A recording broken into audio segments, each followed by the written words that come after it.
les États-Unis ont fini par tomber, selon moi. C'est toute la question. Où en sont les États-Unis? Quelle est leur stratégie dans le monde? Je répondrai très précisément et très franchement à cette question, mais seulement quand je serai à la retraite.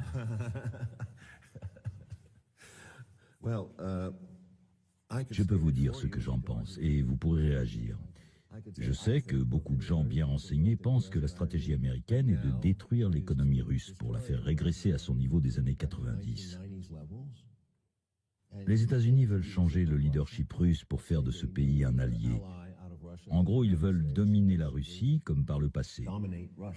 Les États-Unis pensent qu'ils ne sont pas allés assez loin, qu'ils auraient pu la priver de son arsenal nucléaire. C'est une théorie envisageable. C'est tout à fait possible. Mais si c'est le cas, je pense que c'est une politique erronée. Parce qu'elle n'envisage pas les relations avec la Russie dans une perspective d'avenir. Les gens qui pensent ainsi ne se projettent pas dans les 25 à 50 prochaines années. S'ils le faisaient, ils envisageraient leurs relations avec la Russie sous un angle très différent et ils n'essaieraient pas de faire de la Russie leur vassal. Je comprends. La Russie ne lâchera rien. Sous Staline, les Russes ont donné leurs bijoux, tous leurs biens pour soutenir leur gouvernement contre les nazis. C'était bien plus qu'une question d'argent, c'était leur vie qu'ils jouaient. Notre peuple s'est battu jusqu'à la dernière goutte de sang, pas jusqu'à son dernier kopek.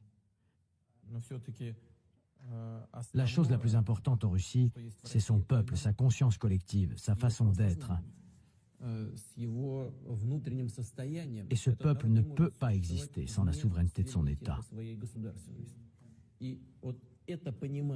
C'est cela que nos partenaires doivent prendre en compte pour construire avec nous des relations justes et durables, plutôt que d'employer la menace nucléaire.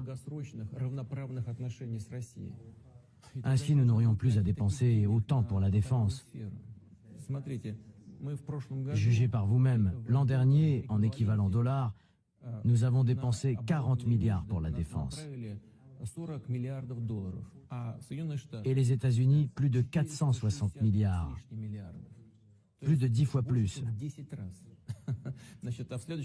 Et pour le budget de l'année en cours, celui de 2016, c'est plus de 600 milliards.